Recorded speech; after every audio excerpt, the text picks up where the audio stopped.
કેમ છો વિદ્યાર્થી મિત્રો? હું છું પ્રતીક સગર અને આજે આપણે ભણી રહ્યા છીએ F5 બીકોમ ની અંદર સેમિસ્ટર 2 માં યુનિટ નંબર 4 સ્ટેટની અંદર અસતત વિતરણ 2 એનું નામ છે. બરાબર, આજે આપણે ભણી રહ્યા છીએ ભાગ નંબર 5. આગળ હું 4 ભાગ બનાવી ચૂક્યો છું. જો તમે ન જોયા હોય તો ડિસ્ક્રિપ્શનમાં તેની લિંક મૂકેલી છે. આજે આપણે દાખલો લઈએ છીએ સ્વાધ્યાય 33 નો ડી અને ડી ની અંદર પણ બીજો જે દાખલો છે એ આપણે લીધો છે. જાન્યુઆરી 2021માં તમારી યુનિવર્સિટીમાં આ દાખલો પૂછાયેલો છે અને આવા જ દાખલા આ વખતે પણ પૂછાઈ શકે છે. બરાબર, તો શું કીધું છે જોઈએ. ઋણ દ્વિપદી વિતરણમાં મધ્યક બરાબર કેટલા છે? 24 છે અને વિચરણ બરાબર કેટલા છે? 96 છે. તો આપણે અહીંયા લખીએ છીએ મધ્યક બરાબર 24 અને વિચરણ બરાબર છે 96. હવે આપણે વિચરણ અને મધ્યકનું સૂત્ર મૂકીએ. જો મધ્યક આપણે મૂકીએ તો સૂત્ર n q અને છેદમાં p થાય અને જો વિચરણ મૂકું તો વિચરણ બરાબર n q અને છેદમાં p નો વર્ગ થાય. એનો મતલબ કે હું n q લખી શકું અને છેદમાં આ p ગુણ્યા p એવું લખું તો પણ ચાલે. તો જો આ જે છે n q અને p, તો એ આ રહ્યું. જો n q p, એક p બચે છે છેદમાં, તો આપણે એવું કહી શકીએ કે વિચરણ બરાબર મધ્યક ગુણ્યા 1/p. બરાબર. જો વિદ્યાર્થી મિત્રો ખ્યાલ ના આવ્યો હોય તો 2 વખત આ ભાગને જોજો. આ જ રીતે ગણતરી બતાવશો તો સહેલી રહેશે. ઓકે, તો ચલો હવે લખીએ છીએ વિચરણ. તો વિચરણ કેટલા આપેલા છે? 96. તો અહીંયા લખું છું 96. મધ્યક કેટલા છે? 24 અને છેદમાં 1/p. હવે આ p જે છેદમાં છે એને હું ઉપર લઈ આવું છું, આ બાજુ લાવું એટલે, અને આ 96 છે એ નીચે જશે. બરાબર, તો નીચે લખીશું માટે p બરાબર 24 તો જ્યાં છે ત્યાં જ લખવાના, પણ આ 96 ઉપર છે, આ બાજુ આવશે એટલે છેદમાં જશે, એટલે લખ્યા 96. માટે p બરાબર 24/96 કરીએ તો જવાબ આવશે 0.25. બરાબર, આ આપણને એક જવાબ મળી ગયો. આપણને કીધું છે શું? પ્રાચલો મેળવો. પ્રાચલો એટલે એક તો p થાય, q થાય અને n થાય. બરાબર, તો આપણે p શોધી કાઢ્યો છે. હવે આપણે એવી રીતે શોધીએ q. 1 - p 1 - 0.25 માટે q બરાબર 0.75. તો આપણને p પણ મળી ગયો અને q પણ મળી ગયો. હવે આપણે શોધીએ છીએ n. તો આપણે આ મધ્યકના સૂત્રમાં મૂકી દઈએ એને. બરાબર, ચાલો નીચે લખીએ છીએ મધ્યક બરાબર n q અને છેદમાં p. મધ્યક બરાબર કેટલા? તો કે 24. લખ્યા અહીંયા 24. n ખબર નથી, q ખબર છે. q કેટલા છે? 0.75. તો લખીશું 0.75 અને છેદમાં p બરાબર કેટલા? તો કે 0.25. માટે હવે n ત્યાંનો ત્યાં રહેશે. આ 25 આ બાજુ જાય તો ઉપર થઈ જાય અને આ 75 જો નીચે આવે, ઉપર છે તો ક્યાં જશે? નીચે આવશે અને બરાબર n કહેવાશે. માટે n બરાબર, હવે આપણે કરીએ છીએ 24 ગુણ્યા 0.25 અને ભાગ્યા 0.75 એટલે જવાબ આવે છે 8. એટલે આપણને n બરાબર કેટલો મળી ગયો? 8. તો આ 3 વસ્તુ આપણને મળી ગઈ. એક આ અને એક આ. અને કહેવાશે પ્રાચલો. અહીં આપણો આ દાખલો આપણે પૂર્ણ કર્યો. બરાબર, બીજો એક દાખલો જોઈ લઈએ. જો ગુણોત્તર વિતરણમાં, જો આગળનો દાખલો કયો હતો? ઋણ દ્વિપદી વિતરણ, અને આ છે ગુણોત્તર વિતરણ. એમાં આપણને મધ્યક અને પ્રમાણિત વિચલન આપેલા છે. તો આપણે પહેલા લખીશું મધ્યક બરાબર કેટલા આપેલા છે? અનુક્રમે એટલે 20 અને પ્રમાણિત વિચલન બરાબર કેટલા આપેલા છે? 10 આપેલા છે. તો આપણને પ્રાચલ શોધવાના કીધા છે. અહીં પ્રાચલ બરાબર શું આવશે? q અને p જ આવશે. n નહીં આવે કારણ કે n બરાબર 1 થઈ જાય. બરાબર, ચલો વિચરણ બરાબર કેટલા? તો વિચરણ બરાબર 10² માટે વિચરણ બરાબર 100. ઓકે, આપણને પ્રમાણિત વિચરણ આપેલું હતું, એના પરથી આપણે વિચરણ શોધ્યું છે, એટલે આપણને જરૂર આ મધ્યકની પડશે અને એક આ વિચરણની પડશે. બરાબર, ચલો હવે નીચે લખવાનું ચાલુ કરી દેવાનું કે ગુણોત્તર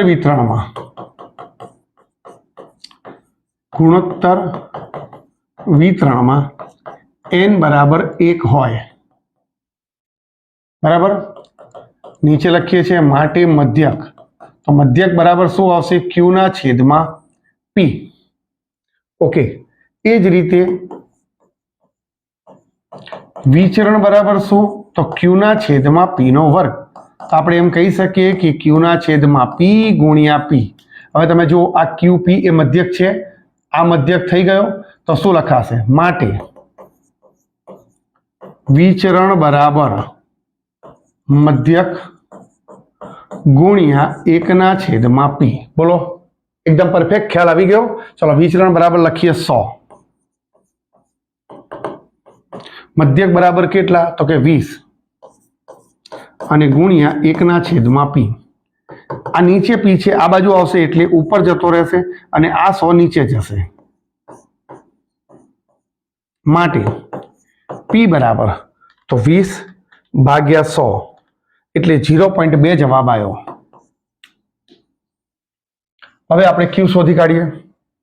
માટે q બરાબર 1 માઇનસ p એટલે 1 માઇનસ 0.2. માટે q બરાબર 0.8. આપણો જવાબ આવી ગયો છે. બરાબર, ચલો બીજો દાખલો બી આપણે પૂર્ણ કર્યો. આ દાખલો પણ નવેમ્બર 2019માં પૂછાયેલો હતો, એટલે આવા દાખલા તમારે યુનિવર્સિટીમાં દર વખતે પૂછાય જ છે. બરાબર, ચલો આગળ. પાસો ઉછાળતા નંબર 5 મળે તેની સફળતા ગણવામાં આવે તો પ્રથમ સફળતા મેળવવા માટે 4 થી વધુ. આવો દાખલો આપણે શરૂઆતમાં ગણાવી ચૂક્યા છીએ, તો ધ્યાનથી જોઈ લેજો. આ દાખલો પૂછી શકે છે. બરાબર, તો પાસો ઉછાળવાની વાત છે એટલે એની સફળતાની વાત કરીએ તો પાસો ઉછળે એટલે એના 6 પરિણામ હોય, 1 2 3 4 5 અને 6. અને આપણને કીધું છે નંબર 5 મળે તો 5 એક જ વાર મળે એટલે એની સફળતાની સંભાવના 1 ના છેદમાં 6 કહેવાય. માટે q બરાબર 1 માઇનસ p એટલે 1 ઓછા 1 છઠ્ઠાંશ. 6 લસા કાઢીશું, 6 એકા 6 અને 1. માટે q બરાબર 5 ના છેદમાં 6. તો આપણને p મળી ગયો, q મળી ગયો. અને n બરાબર હંમેશા શું હોય? 1 જ હોય. ક્યારે?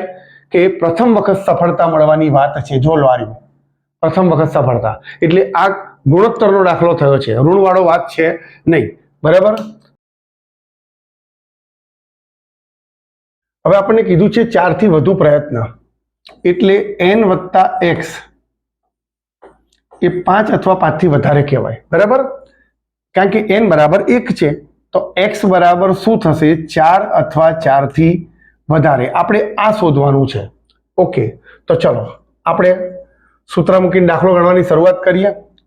તો p ઓફ x બરાબર p ની ઉપર કોઈ ઘાત નહીં અને q ની ઉપર x ઘાત, આવું આપણું સૂત્ર છે. તો અહીંયા x ની બદલે આપણે શું લખીશું? હવે p x is greater than equal 4 બરાબર. તો 4 અથવા 4 થી વધારે એટલે p4 આવશે, p5 આવશે, p6 આવશે, p7 આવશે, એમ આગળ ને આગળ જતું જશે. પણ આપણાથી આ શોધી શકાય નહીં, એટલે આપણે શું કરીશું? એકમાંથી આગળનું બધું બાદ કરવાનું. એટલે p0, p1, p2 અને p3 આટલા આપણે બાદ કરીશું તો આ 4 5 6 7 8 વાળા આપણને મળી જાય. બરાબર, કુલ સંભાવનામાંથી આગળની સંભાવના બાદ કરીએ તો આ પાછળની બધી સંભાવના મળી જાય. હવે ધ્યાનથી દાખલો ગણવાનો છે. અહીંયા 1 માઇનસ જો p0 તો p ની 0 એટલે x બરાબર 0 મૂકવાના, તો આ q એક જ થઈ જાય એટલે લખાશે ખાલી p. પછી વત્તા p તો છે p1 તો અહીંયા 1 ઘાત આવી એટલે pq થશે. પછી વત્તા અહીંયા 2 ઘાત તો pq નો એટલે p સિંગલ અને q નો વર્ગ અને છેલ્લે p અને q ની 3 ઘાત. આ રીતે થશે. બરાબર, 1 માઇનસ હવે p બરાબર કેટલા છે? તો p બરાબર 1/6 છે. તો આપણે અહીંયા લખીશું 1/6 વત્તા 1/6 ગુણ્યા q બરાબર કેટલા છે? તો q બરાબર 5/6. ફરી પાછા વત્તા. જો આ અલગ છે, આની ગણતરી અલગ કરવાની, આની ગણતરી અલગ કરવાની, બરાબર.